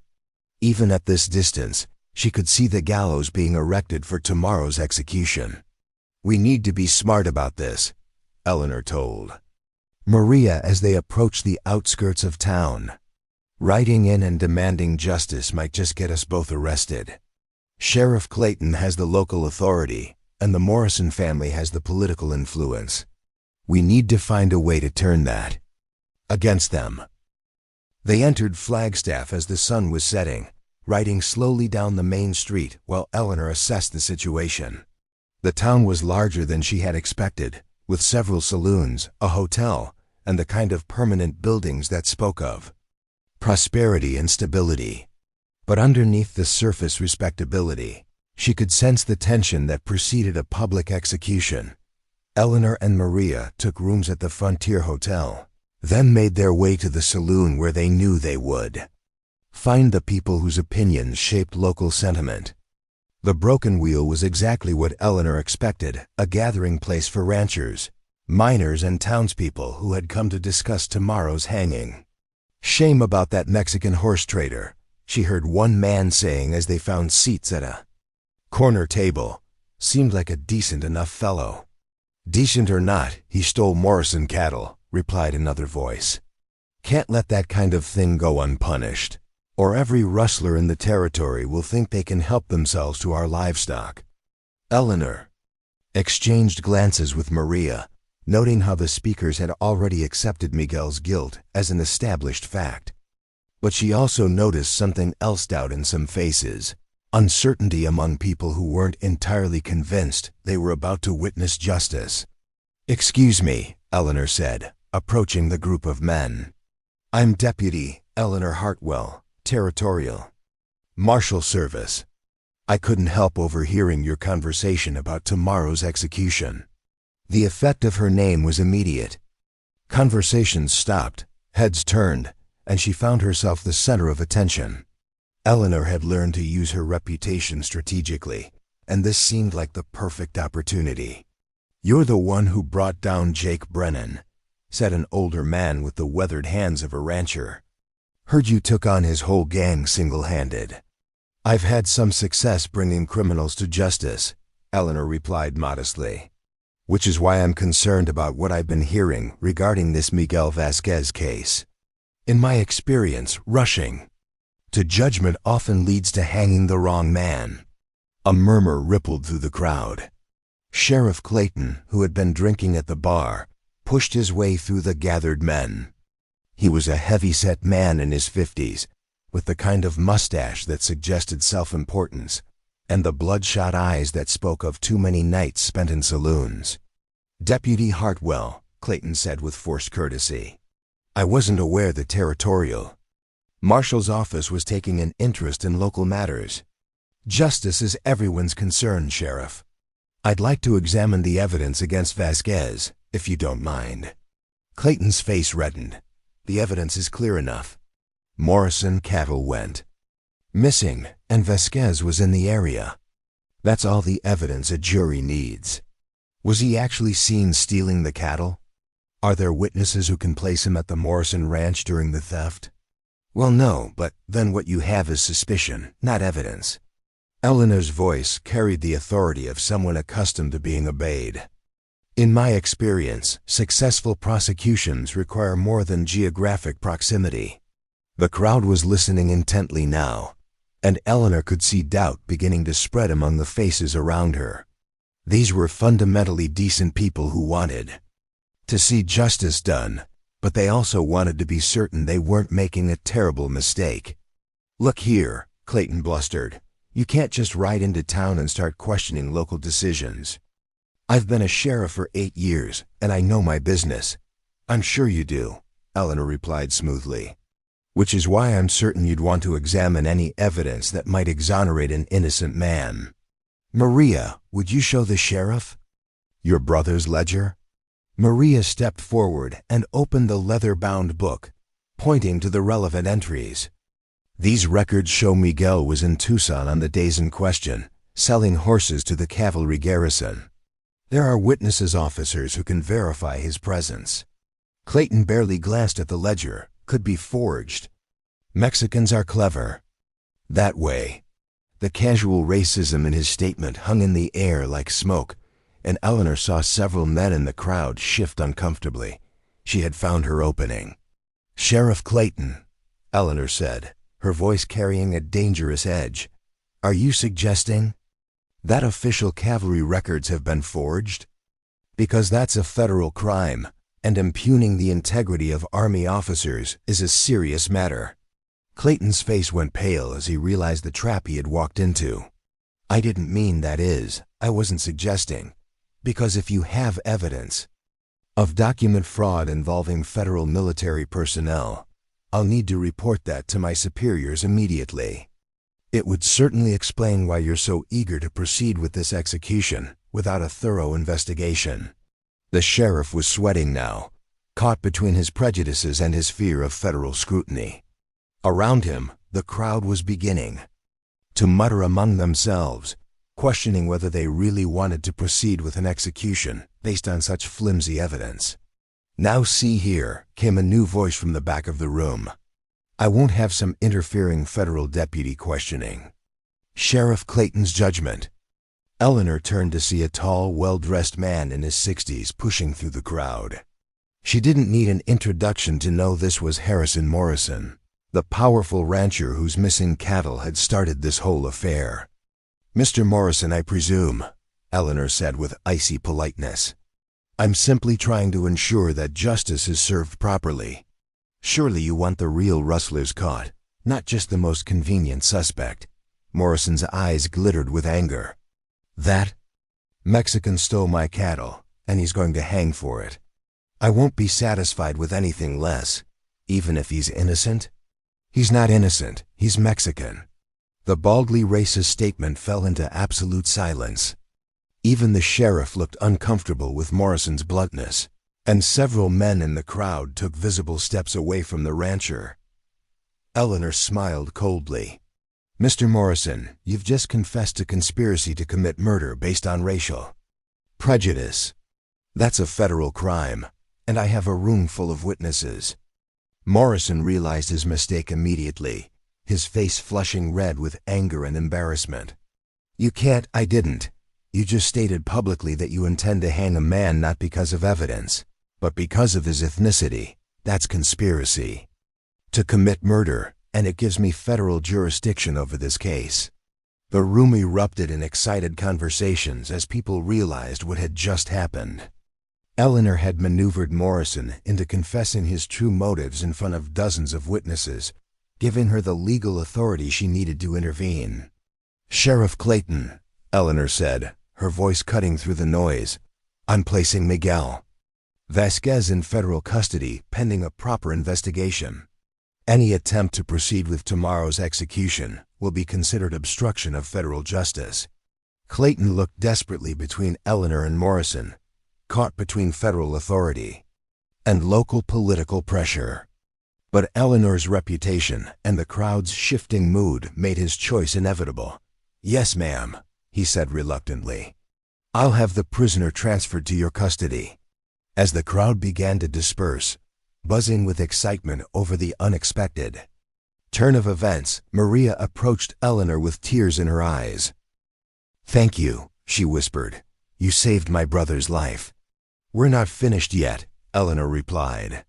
Now we need to find the real rustlers and clear Miguel's name completely. But the immediate danger is over. Later that evening, as Eleanor sat in her hotel room writing her report, she reflected on the day's events. The federal marshal position was still available, still offering greater authority and resources. But today reminded her of something important. Sometimes the most meaningful battles were fought not in courtrooms or government offices, but in saloons and town squares, one person at a time. Her father's whip lay coiled on the dresser, a reminder that justice came in many forms. Sometimes it was swift and violent, as it had been with Jake Brennan. Sometimes it was subtle and strategic, as it had done today in the Broken Wheel Saloon. But always it required someone willing to stand up and be counted, to put themselves between the innocent and those who would harm them. Eleanor Hartwell had found her calling in the Arizona Territory, and no federal appointment, no matter how prestigious, was going to take her away from it. Tomorrow would bring new challenges, new opportunities to make a difference. But tonight, Miguel Vasquez would sleep in a cell instead of a grave, and his sister would rest knowing that justice could still triumph over prejudice when good people found the courage to act. The legend of Eleanor Hartwell continued to grow. But she knew now that legends were just stories people told about ordinary individuals who chose to do extraordinary things when it mattered most. The investigation into the real cattle rustlers began at first light, with Eleanor and Maria riding toward the Morrison Ranch to examine the scene of the alleged crime. Miguel Vasquez remained in federal custody in Flagstaff's jail, but Eleanor knew that clearing his name would require more than just proving his absence from the area. She needed to identify the actual thieves. The Morrison Ranch sprawled across thousands of acres of prime grazing land, its boundaries marked by the kind of substantial fencing that spoke of serious money and political influence. As they approached the main house, Eleanor noted the strategic positioning of the buildings, the quality of the horses in the corrals, and the armed men who watched their arrival with suspicious eyes. Harrison Morrison emerged from the house before they could dismount, his face dark with anger. "You're not welcome here, Deputy. This is private property. This is a federal investigation. Mr. Morrison, I have the authority to examine any evidence related to the theft of your cattle." Eleanor's voice carried the calm confidence of someone who had faced down far more dangerous opponents than an angry rancher. "There's nothing to examine. The Mexican stole my cattle, and that's the end of it." "Then you won't mind showing us where the cattle were taken from and providing details about what exactly was stolen." Eleanor dismounted and tied her horse to the hitching post with deliberate casualness. "Unless, of course, you have something to hide." Morrison's face reddened, but he was trapped by his own earlier statements. If he truly believed Miguel had stolen his cattle, refusing to cooperate with the investigation would only make him look guilty of something. "Fine, but make it quick." The alleged theft site was a pasture about 2 miles from the main house, bordered by a creek and surrounded by rolling hills that provided numerous escape routes. Morrison claimed that 30 head of prime beef cattle had been taken 3 nights earlier, but Eleanor immediately noticed inconsistencies in his story. "You say 30 cattle were stolen," Eleanor said, examining the ground carefully. "But I see evidence of perhaps a dozen animals being moved through here. The hoof prints aren't deep enough for 30 head, and there isn't enough disturbed ground." "What are you implying?" Morrison demanded. "I'm not implying anything. I'm stating facts based on physical evidence." Eleanor knelt beside a clear set of hoof prints. "These tracks show unshod horses, Indian ponies, or Mustangs. Your cattle are managed by cowboys who shoe their mounts. Why would rustlers risk using unshod horses when they could easily be tracked?" Maria dismounted and joined Eleanor's examination of the ground. "There's something else," she said, pointing to a different set of tracks. "These cattle were driven toward the creek, but then the trail doubled back. If someone was stealing cattle, why would they return to the ranch property?" Eleanor followed the tracks Maria had identified, her trained eye reading the story written in dust and disturbed vegetation. The trail led not away from the Morrison Ranch, but toward a hidden canyon about a mile from the main pasture. "Mr. Morrison," Eleanor said, straightening up and fixing the rancher with a steady gaze, I think we need to take a ride to that canyon.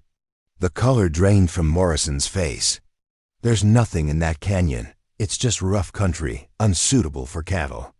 Then, you won't mind if we take a look. The canyon was indeed rough country, a narrow gorge carved by seasonal floods, with steep sides and limited access. But as they approached the rim, Eleanor could hear the unmistakable sound of cattle lowing, echoing from the depths below. Well, Eleanor said, peering down into the canyon. It seems your stolen cattle have been found, Mr. Morrison, and they appear to be alive and well. Below them, penned in a natural corral formed by fallen rocks and brush barriers, were approximately 30 head of cattle bearing the Morrison brand. They were being watched by two men who looked up in alarm at the sound of approaching horses. You want to explain this? Eleanor asked Morrison, whose face had gone ashen. That is. Those aren't the stolen cattle. Those are different animals. Really? Because they're wearing your brand, and they match the exact number you reported stolen. Eleanor's voice carried a dangerous edge. It seems to me that someone created a fake rustling to frame an innocent man. The question is why? Before Morrison could answer, one of the men in the canyon shouted up to them, "Boss, what do we do?" The word boss hung in the air like an accusation. Morrison's carefully constructed story was crumbling, and Eleanor could see desperation beginning to replace his earlier bluster. You staged the whole thing, Maria said, understanding her voice. You hid your own cattle and blamed my brother for stealing them. Prove it, Morrison snarled, but his defiance sounded hollow. Eleanor smiled grimly. I don't have to prove it. Your employee just called you boss in front of witnesses while standing guard over allegedly stolen cattle. That's conspiracy to commit fraud, false imprisonment, and attempted murder. You can't prove anything in court. Actually, I can. Eleanor pulled out a small notebook and began writing. False reporting of a crime, conspiracy to commit murder, fraud, and violation of federal civil rights statutes.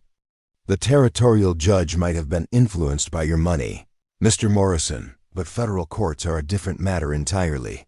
Morrison's composure finally cracked completely. You don't understand. I had to do something.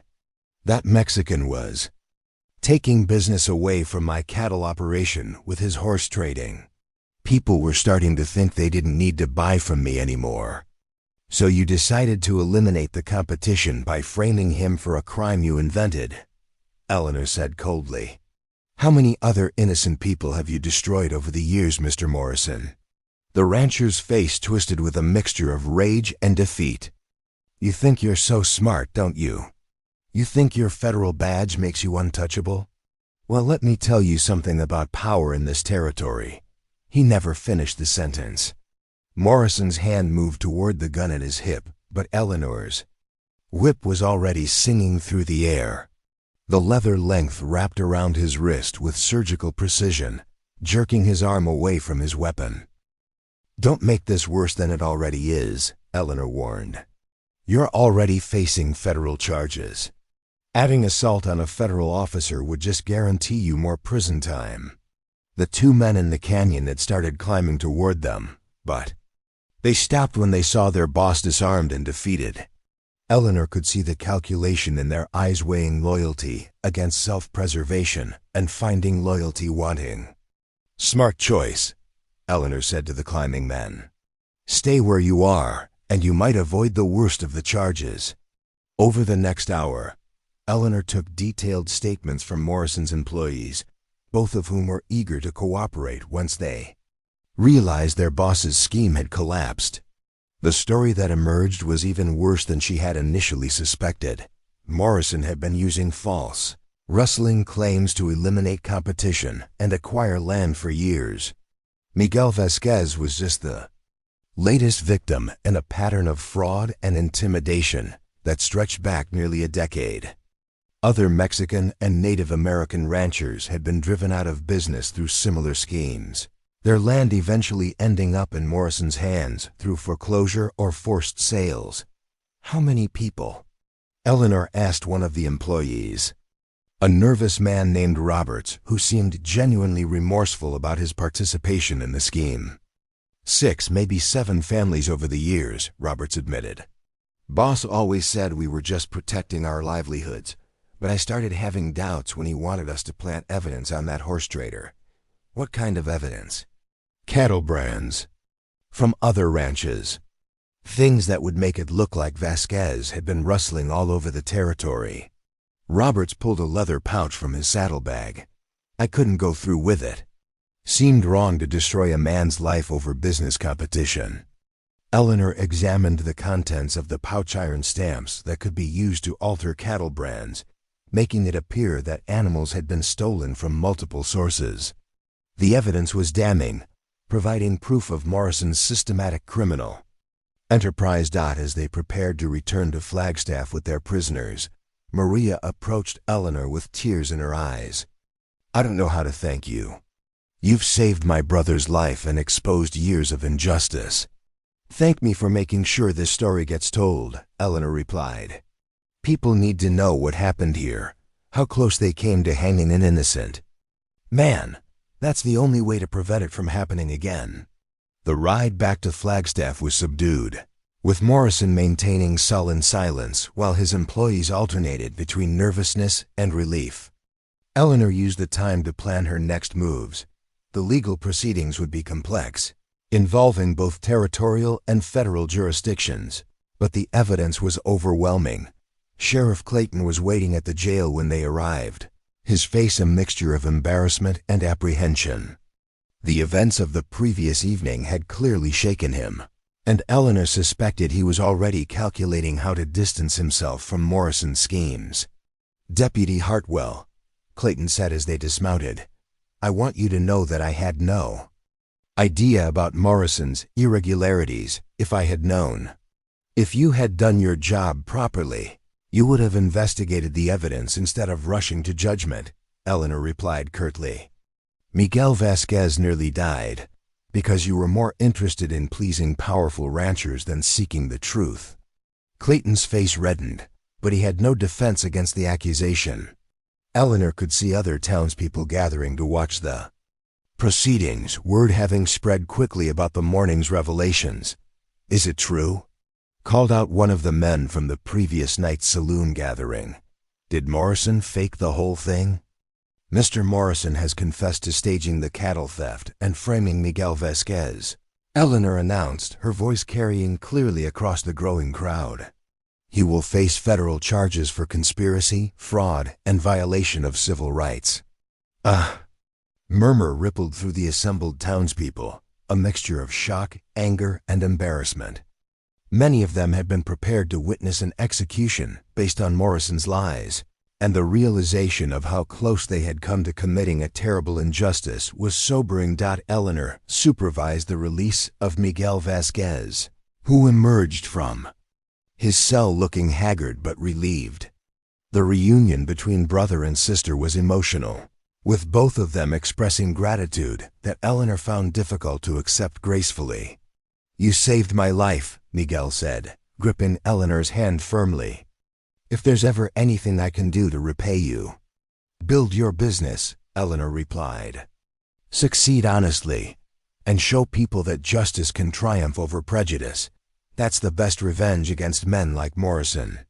As news of Morrison's arrest spread throughout Flagstaff, Eleanor found herself once again dealing with the complications of fame. Reporters arrived from Phoenix and Tucson, eager to write stories about the deputy who had exposed a conspiracy and saved an innocent man from the gallows. But Eleanor was more interested in the broader implications of what they had uncovered.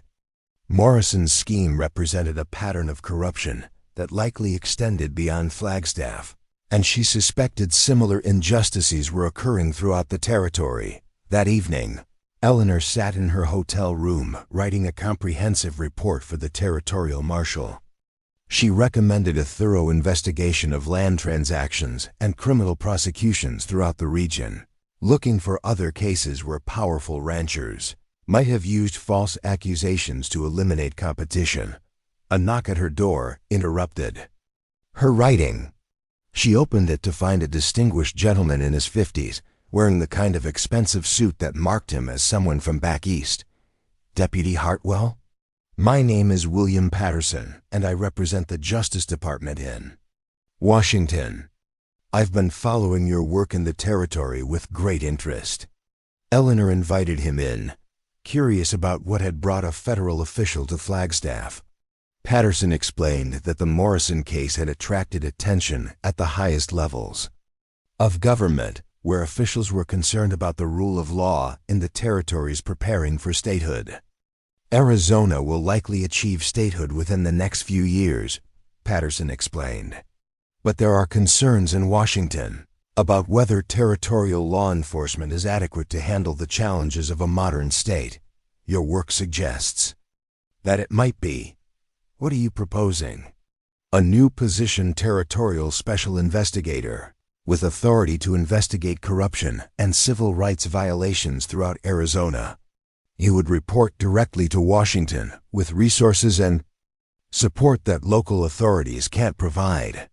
Eleanor considered the offer carefully.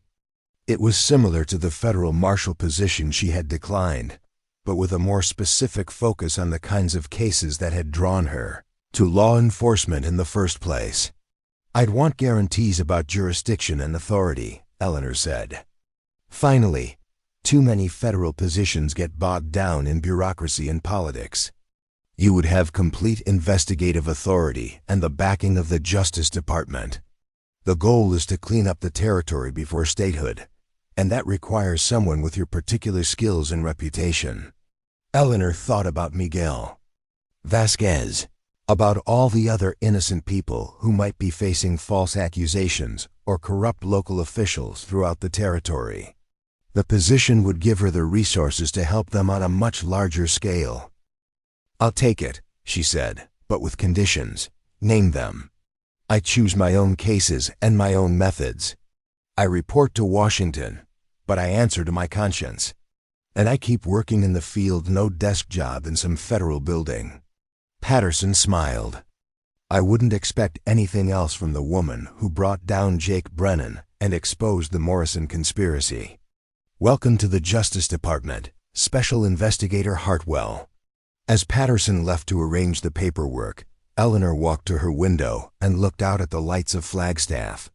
Tomorrow would bring new challenges, new opportunities to make a difference in the lives of ordinary people facing extraordinary injustices. Her father's whip lay coiled on the dresser, a reminder that justice came in many forms, but always required courage to pursue.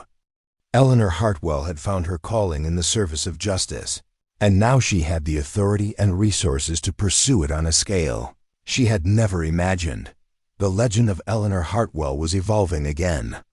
But the core remained the same, a woman who stood between the innocent and those who would harm them, armed with skill, determination, and an unshakable commitment to what was right. 5 years had transformed the Arizona territory beyond recognition. Towns that had been rough frontier settlements now boasted electric streetlights and telephone lines. The railroad stretched across the desert like iron threads binding civilization together.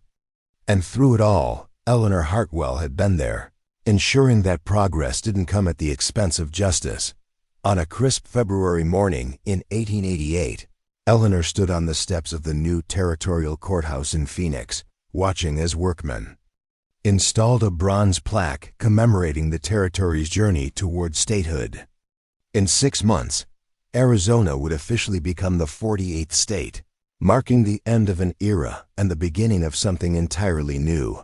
Her reflection was interrupted by the arrival of a familiar figure, Maria Vasquez, now wearing the badge of a deputy territorial investigator and carrying herself with the confidence Eleanor remembered from their first meeting. The Patterson case files just arrived from Tucson, Maria reported, handing Eleanor a leather satchel. 3 more incidents of fraudulent land claims, all following the Morrison pattern. Eleanor nodded grimly. Their work over the past 5 years had uncovered a web of corruption that stretched across the entire territory. Dozens of innocent families had been victimized by powerful ranchers and businessmen who used false accusations and corrupt officials to steal land and eliminate competition. Any federal connection? Eleanor asked as they walked into the courthouse. The land office supervisor in Tucson has been taking bribes for at least 3 years. We have witnesses willing to testify, but he's already fled to California. Eleanor's office occupied the corner of the building's second floor, with windows that offered a commanding view of the desert landscape she had spent years protecting. The walls were decorated not with commendations or newspaper clippings, but with maps showing the territory's evolution and photographs of the communities she had helped establish law and order in. Her desk held a single telegram that had arrived that morning, bearing news she had been expecting but still found difficult to process. Jake Brennan died yesterday in a territorial prison. Natural causes, thought you should know. Marshall Casey. Eleanor set the telegram aside, feeling a complex mixture of emotions. Brennan had represented everything she stood against, the belief that might be made right, that the strong could prey on the weak without consequence. His death marked the end of an era, but also reminded her of how far she had traveled from that trembling bride in the Copper Ridge Church. Special Investigator Hartwell? A young clerk appeared in her doorway. "There's someone here to see you. Says it's about your retirement ceremony." Eleanor looked up in surprise. The territorial government had been planning some kind of recognition event to mark her transition from law enforcement to civilian life, but she had paid little attention to the details. The visitor turned out to be Governor Nathan Oakes himself, the same man who had first offered her a federal marshal position years earlier. Age had silvered his hair and lined his face, but his eyes still held the sharp intelligence that had made him an effective territorial leader. "Eleanor," he said warmly, "I wanted to speak with you personally before the ceremony. Arizona owes you a debt that can never be fully repaid." "I was just doing my job, Governor." "You were doing far more than that. You were building something, a foundation of justice and equality, that will serve Arizona long after statehood." Oakes pulled a leather portfolio from his briefcase. "Which is why I have a final request." Eleanor raised an eyebrow. "I thought my resignation was already accepted." "It is, but there's one more case, one that requires your particular expertise." Oakes opened the portfolio to reveal a collection of documents and photographs. A series of attacks on Apache families living on reservation land. Local authorities claim it's tribal disputes, but the evidence suggests something more systematic. Eleanor studied the materials, her trained eye immediately spotting patterns that others had missed. The attacks were too organized, too specifically targeted to be random violence. Someone was trying to drive Apache families off valuable land, probably for mining or railroad development. "Why bring this to me? My replacement can handle it." "Because the victims specifically asked for you. They've heard about your work with Miguel Vasquez and other cases where you protected people who couldn't protect themselves. They trust you in ways they'll never trust another federal official." Eleanor looked out her window at the desert, thinking about all the battles she had fought and won in this harsh, beautiful landscape. She had planned to return to Copper Ridge, perhaps open a small business or help Thomas Whitmore, who had waited for her all these years, manage his expanding banking interests. But the thought of Apache families facing the same kind of systematic persecution she had fought against throughout her career made retirement seem premature. "One more case," she said finally. "But after that, I'm done. Arizona will be a state, and states need to handle their own problems." Oakes smiled. "I wouldn't expect anything less from you." The ceremony that evening was larger than Eleanor had anticipated. The territorial capital's main hall was packed with people she had helped over the years: Miguel and Maria Vasquez, Timothy Caldwell and his sister Sarah from Cedar Falls, Marshall Casey and his deputies, even Dutch Morrison, the former outlaw who had become a successful businessman after abandoning his criminal career. But the speech that moved Eleanor most came from an unexpected source, an elderly Apache woman named Anna Crowfeather, who spoke an accented but clear English about what Eleanor's protection had meant to her people. "Many officials come to the reservation," Anna said, her weathered hands gripping the podium. "They make promises, take pictures, go away. Eleanor Hartwell is different. She stayed. She fought. She keeps promises." The applause that followed was thunderous, but Eleanor found herself thinking not about praise or recognition, but about responsibility. These people, all of them, had trusted her with their safety, their future, their hope for justice in an often unjust world. After the ceremony, Eleanor walked alone through the quiet streets of Phoenix, her father's whip still at her side after all these years. The town had grown beyond recognition from the frontier settlement she remembered, but the desert beyond remained unchanged, vast, eternal, indifferent to human ambition. She thought about the girl who had stood trembling in a wedding dress 6 years ago, terrified and uncertain, but carrying within her the seeds of everything she would become. That girl could never have imagined the path that lay ahead, the challenges she would face, the lives she would touch. At the edge of town, Eleanor paused beside the small cemetery where her father was buried. His grave was marked by a simple stone that bore only his name and the dates of his birth and death. But Eleanor knew his real monument was the justice system they had built together, she with her actions, he with the values and skills he had passed down to her. "I kept my promise, Papa," she said quietly.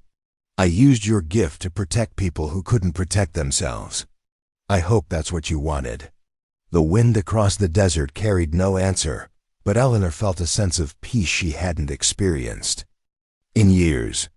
She had found her purpose in that church confrontation with Jake Brennan, had built a career serving justice, and had made a difference in countless lives. Now, with Arizona poised for statehood, it was time for others to carry on the work.